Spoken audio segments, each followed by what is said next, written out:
Hey guys, I'm here with a response video for Yankees Cards. He wanted us to list our 5 most disliked Yankees. So I'm starting right off with this guy, Kenny Rogers. I mentioned him before, did not have a good Yankee career at all. But my dislike for him goes beyond the numbers. It just was not fun to watch him pitch at all. He seemed to always pitch scared, would nibble around the corners, walk a bunch of people, and give up some big run scoring innings. And the really disappointing part was he was supposed to be a big acquisition for the Yankees. He had some great years with Texas, pitched a perfect game over there, but was nowhere near that good as a Yankee. Although he does have a championship ring with the Yankees for being part of the '96 team. Even though his one start in that World Series, he was awful. I remember the Yankees were down 2-0 in that World Series to the Braves. David Cone pitched a great Game 3 to get the series to 2-1. The Yankees really needed to win that Game 4, and Kenny Rogers got the start. And in the blink of an eye, he was down 6-0, got knocked out of the game. Thankfully, the bullpen did a tremendous job that night and held it right there. The offense came back, and the Yankees won that game in extra innings, and they won the series. So Kenny got himself a ring for being part of that team, but didn't really help out much that entire postseason run. Next one might be a bit of a shock to Yankees fans from the 90s because a lot of people like this guy, Randy Velarde. And the thing is, I actually liked him too as a player. Personality wise, not so much. But he was a solid player, decent hitter, and had some pop. Could run a little. Not great defensively, but could play a few different positions. But just always seemed to be in a bad mood. I didn't like some of his post-game interviews. Seemed a little arrogant. One of those guys that probably thought he was a little bit better than he really was. And I remember when he left the Yankees, he talked some shit about them. Mostly because he wanted to stay and they couldn't reach an agreement. But I just think he handled it poorly and was a bit immature about the whole thing. So I don't know, he just always rubbed me the wrong way. Like I said, I know some people really liked him, and that's fine, but I just did not. And ironically enough, he just missed out on winning championships with the Yankees. He left prior to the '96 season.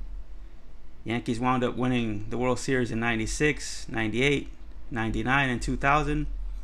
And then in 2001, they reacquired Velarde, but they lost the World Series that year. So he left in '96 right before they started winning championships again, and came back in 2001 right when that championship run ended. So bad timing for him, I guess. Next is a player that I've already seen on some of the other response videos, but I had to put him in here too. Kevin Brown. Couldn't find a Yankee card of him, but this guy was a good pitcher for most of his career, just not with the Yankees. And just another bad attitude guy. Poor body language on the mound. Always looked like he didn't want to be there. And I remember a game where I forget exactly what happened, but he was mad about something, and after the game he punched a wall either in the dugout or the clubhouse or something like that.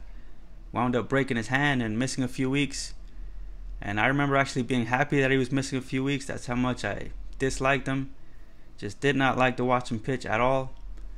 And like I said, good career everywhere else, but just not with the Yankees. Next one is absolutely not. I was just seeing if you guys were still paying attention.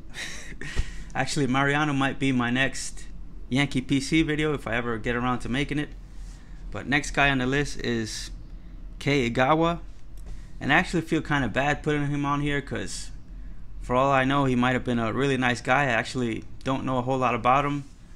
But I think he was mostly a victim of circumstance. He had no business being in the major leagues. He was rushed to the big leagues because of the amount of money they were paying him. And he was kind of like Kenny Rogers in that he didn't throw very hard, kind of nibbled around the plate, would get himself in trouble by falling behind and walking people. And another guy that just was not fun to watch. It got so bad that I wouldn't even watch the games he was pitching, because I knew even if he didn't lose, it was going to be a long, boring game. But thankfully, he wasn't around very long. I think maybe 1 or 2 years.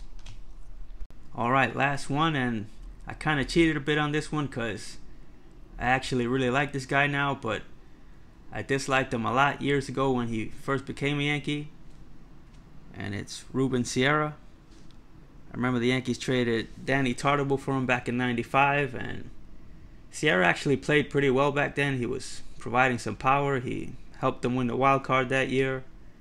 But he was a very arrogant player back then, just really full of himself. And I remember he'd hit a home run and kind of tug on his jersey and showboat around the bases. Just didn't have a lot of class. And the following year, Joe Torre took over as manager, and those two kind of clashed with each other because Joe Torre was always a very old school type guy, a respect the game type of guy. So Sierra wound up getting traded later that year to the Tigers, along with a pitching prospect for Cecil Fielder. One of the best trades the Yankees made that year. Cecil really helped them win that championship. But yeah, I was glad to see Ruben Sierra go, and he was another guy that had some negative things to say on his way out. I remember one of the things he became kind of infamous for saying was that he was glad to leave the Yankees because the Yankees only think about winning.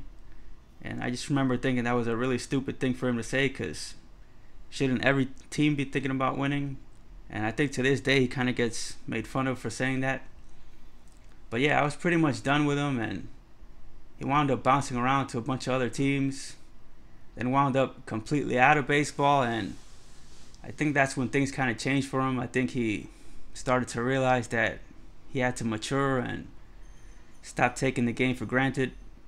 And he wound up working his way back to the majors with the Texas Rangers, the team he initially started his career with, and then wound up going to Seattle and was back to putting up some pretty good numbers those years. And then in 2003, the Yankees traded to get him back, and I was kind of unsure about that. I still remember the negative things about him, and Joe Torre was still the manager here, so I didn't think they would get along. But I soon realized that Sierra was a completely changed man. He was much more mature and respectful his second time around. Even started taking somewhat of a leadership teaching role with some of the younger hitters, and wound up hitting his 300th career home run as a Yankee. So yeah, I ended up really liking him, but initially I really did not like him at all, so that's why I put him on this list. And so there's my response for Yankees Cards. As I told you before, Jerome, great response topic. I really enjoyed watching some of the other videos that have been put out there, so hope to see some more soon. And so I'll see you guys later.